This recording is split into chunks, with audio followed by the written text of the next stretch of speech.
मेष राशि के सभी लोगों के लिए 2 से 8 फरवरी का ये राशिफल बहुत महत्वपूर्ण होने जा रहा है। 2 मुख्य ग्रह अभी राशि अपनी चेंज करेंगे, शुक्र और बुध।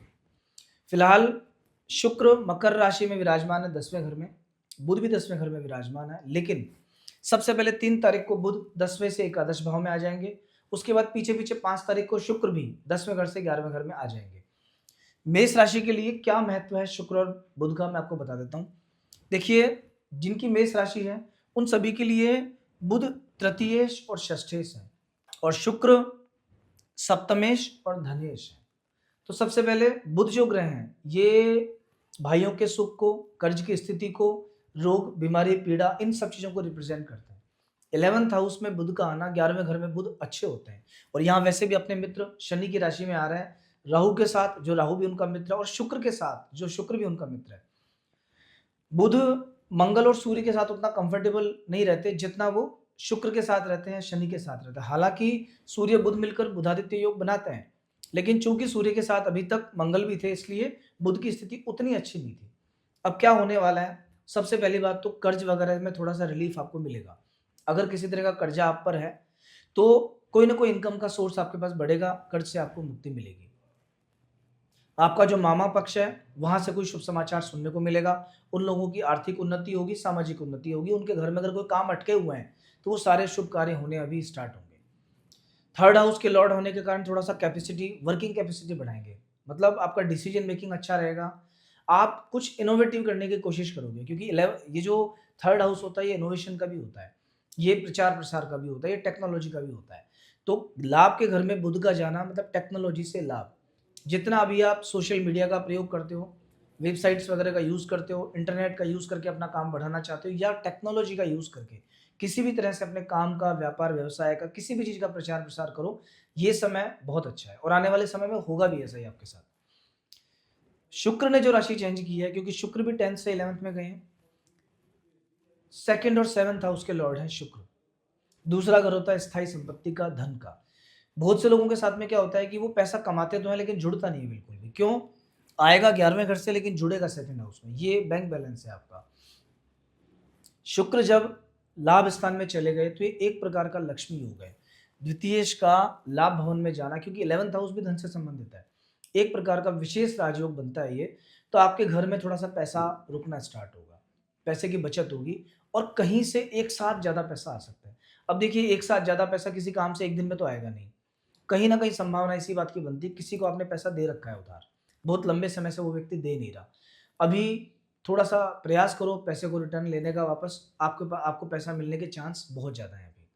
दूसरा, अगर कोई प्रॉपर्टी ऐसे लंबे समय से पेंडिंग चल रही है कि आप उसको सेल करना चाहते हो, सेल नहीं हो पा रही है, तो मेबी अभी कोई प्रॉपर्टी से संबंधित काम आपका हो और वहाँ से कुछ पैसा आपके साथ आ जाए। पर 11वें घर के शुक्र धन के मामले में अच्छे फल देने वाले हैं। शुक्र से संबंधित जो भी काम है वो इस समय आपके लिए फ़ायदेमंद होंगे। क्या काम हो सकते हैं? टूर एंड ट्रैवल्स का, व्हीकल्स का, मोबाइल इंडस्ट्री का, ये जो जितने भी मेटल्स हैं, प्रीशियस मेटल्स उनका, जेम्स एंड ज्वेलरी का, इन सभी फील्ड से जो लोग जुड़े हुए हैं, प्लास्टिक का, डेकोरेटिव आइटम्स का, होम फर्निशिंग का, कपड़े का। शुक्र के 11वें घर में होने का मतलब है कि अगर आपकी मेष राशि है और आप इनमें से किसी भी काम से जुड़े हुए हैं, तो अब आपका काम पहले के कंपैरिजन में बेटर चलेगा। मान लीजिए आपकी कोई कपड़े की फैक्ट्री है, प्रॉफिट नहीं दिखा पा रही है, लेकिन जैसे ही शुक्र 11वें घर में आ जाएंगे, उसके बाद में धीरे-धीरे आपको प्रॉफिट फील होना स्टार्ट हो जाएगा। 7th हाउस के लॉर्ड होके 11वें घर में, तो 7वां घर होता है व्यापार का। व्यापार के अलावा जीवन साथी का। अभी बिजनेस से विशेष लाभ होगा आपको, व्यापार व्यवसाय में ग्रोथ होने वाली है। 5 तारीख के बाद में अगर कोई भी इंपॉर्टेंट डिसीजन आपको लेना है, आप ले लेना। कोई इन्वेस्टमेंट करना है, व्यापार को एक्सपेंड करना है, कुछ भी करना है, 5 तारीख के बाद आप करना, क्योंकि लंबा फिर थोड़ा सा ऐसा मान लो कि महीने भर के आसपास आपको ये स्थिति मिलेगी। मतलब आने वाला 1 महीना इस लिहाज से बहुत अच्छा है। इसके बाद कुछ दिनों के बाद में पीछे पीछे सूर्य और मंगल भी आएंगे और वो भी 11वें घर में अच्छे होते हैं। तो इसलिए अभी कोई भी इंपॉर्टेंट काम करना, इन्वेस्टमेंट करना, काम को बढ़ाना, कुछ नया करना, उन सभी चीज़ों के लिए मेष राशि के लोगों की किस्मत प्रॉपर काम कर रही है। दोस्तों, साढ़े साथी ऑलरेडी आपको चल रही है, टेंशन स्ट्रेस तो रहने वाला है। उसको उसको एक तरीके से ये मान के चलिए, उसको सहन करना आप सीख लो। बहुत ज़्यादा स्ट्रेस भी हो तो कोई बात नहीं, भगवान का समय नाम लेके उस समय को आप निकाल दो। 10th हाउस में सूर्य बुधा मंगल आपको चल रहे हैं। नौकरी पेशा वर्ग को फिलहाल अभी मान सम्मान का समय कंटिन्यू है। आने वाले 15 फरवरी तक नौकरी के मामले में कोई भी इंपॉर्टेंट डिसीजन अगर आपको लेना है तो आप ले लो, आपके लिए बढ़िया जाएगा, नुकसान नहीं मिलेगा। जो लोग गवर्नमेंट सर्विस के लिए प्रयास कर रहे हैं उनको भी कुछ अच्छा फल मिल सकता है, कुछ बहुत अच्छा आपके साथ अभी हो सकता है। सरकार से लाभ मिलने के पूरे पूरे योग अभी बनते हैं। मान सम्मान का योग बना हुआ है, पिता के साथ कुछ अच्छा होगा, पिता से रिलेशन बढ़िया होंगे इस आने वाले वीक में, आने वाले 10-15 दिनों के अंदर। केतु 5th हाउस में है, संतान के स्वास्थ्य का ध्यान रखना, पूजा पाठ में थोड़ा सा मन लगाओ, गणेश जी की स्तुति पूजा पाठ करते हो तो विशेष फलदायी रहेगी अभी आपके लिए। राहु इंडिपेंडेंट व्यक्ति से काम करवाना चाहता है, कोई बोल्ड डिसीजन लेके काम करवाना चाहता है, तो कोई भी महत्वपूर्ण निर्णय जो थोड़ा सा ऐसा मान लीजिए यूनिक हो, अलग हो, इंडिपेंडेंट हो, आप पेरेंट्स के साथ में काम करते हो तो अलग से अपना काम करना चालू करो, कुछ डिसीजंस अलग से आप लो, कुछ रिस्की जो टास्क होते हैं जहां आपको लगता है कि यहाँ थोड़ा रिस्क हो सकता है वहां पे कुछ इन्वेस्टमेंट करना चालू करो। यहाँ पर आपको इन सभी ग्रहों का जो पॉजिटिव फल मिलता है फिर वो फल दिखाई देगा। आने वाले वीक की अगर बात करें 2 तारीख से 8 तारीख तक कि आपका समय कैसा रहने वाला है। 2 तारीख को कर्क राशि का चंद्रमा है, स्व राशि का चंद्रमा है और 4th हाउस में चंद्रमा रहेंगे। जमीन मकान प्रॉपर्टी के हिसाब से तो बढ़िया है, लेकिन चतुर्थ भाव में चंद्रमा अच्छे होते नहीं है। मन थोड़ा परेशान रहता है, सर्दी की बीमारियां रहती हैं, परिवार में किसी बात को लेके कहासुनी हो सकती है, माता का स्वास्थ्य खराब रहता है। कोई भी महत्वपूर्ण निर्णय लेना है, कुछ नया काम करना है तो 2 तारीख के दिन बिल्कुल नहीं। 3 तारीख और 4 तारीख में किस्मत आपका साथ देगी। यहाँ में लिखा है सबसे अच्छे दिन है, भाग्य आपके साथ है। पंचम भाव में चंद्रमा लक्ष्मी योग बनाते हैं।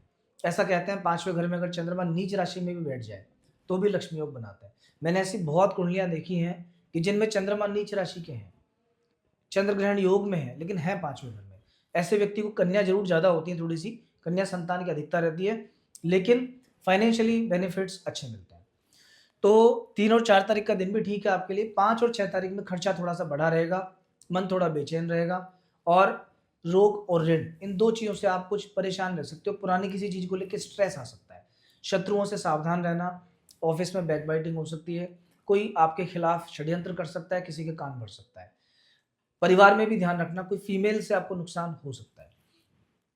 7 और 8 तारीख अगेन ये दोनों दिन व्यापार व्यवसाय के लिए ठीक है और प्रसन्नता के साथ आपका समय जाएगा। बिजनेस को लेकर कोई डिसीजन लोगे बढ़िया रहेगा, पार्टनर्स के साथ में समय अच्छा बीतेगा। जीवन साथी के साथ या जिनसे कोई रिलेशनशिप में आप अगर हैं वहां कोई भी डिस्प्यूट अगर हो चुका है, वाद विवाद चल रहा है, बात ऐसा मान लीजिए कि बात बढ़ गई है, थोड़ा सा शांति का माहौल मिलेगा और कहीं ना कहीं आपकी बात को सामने वाला व्यक्ति भी समझने का प्रयास करेगा। देखिए, राशिफल जो होता है ना, ये सब कुछ नहीं होता है। राशिफल से आपको एक मोटा मोटा गाइडेंस मिल जाता है। बहुत बार क्या होता है, कुंडली के ग्रहों का भी इफेक्ट बहुत ज्यादा होता है। फॉर एग्जाम्पल मान लीजिए अभी तो चंद्रमा आपको खराब चल रहा है, लेकिन कुंडली में अगर कोई बहुत अच्छी दशा है तो कभी कभी वैसा फल नहीं मिलेगा। राशिफल मुख्य रूप से 3 चीजों से इफेक्ट होता है। पहला कुंडली से इफेक्ट होता है, दूसरा आदमी के कर्मों से इफेक्ट होता है कि अगर कोई व्यक्ति बहुत पूजा पाठ करता है, बहुत दान पुण्य करता है तो कभी कभी नेगेटिव फल थोड़े से उसको कम मिलते हैं। अगर कोई व्यक्ति बहुत ही पाप करता है तो उसे खराब फल बहुत ज्यादा मिलते हैं।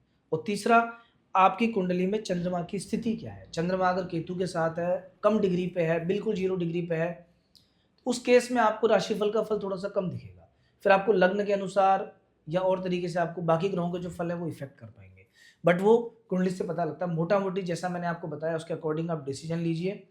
जो दिन खराब है उस दिन कोई इंपॉर्टेंट काम नहीं करना, जो दिन बहुत अच्छा है उस दिन आप आगे बढ़िए, उसके लिए हमारी तरफ से हरी झंडी है। ओवरऑल आपका समय एक दिन छोड़ दिया जाए तो पूरे 6 दिन बहुत अच्छे रहने वाला है, तो ये वीक आपका काफ़ी अच्छा जाने वाला है।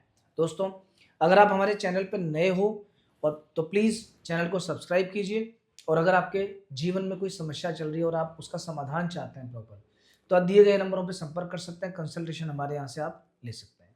नमस्कार।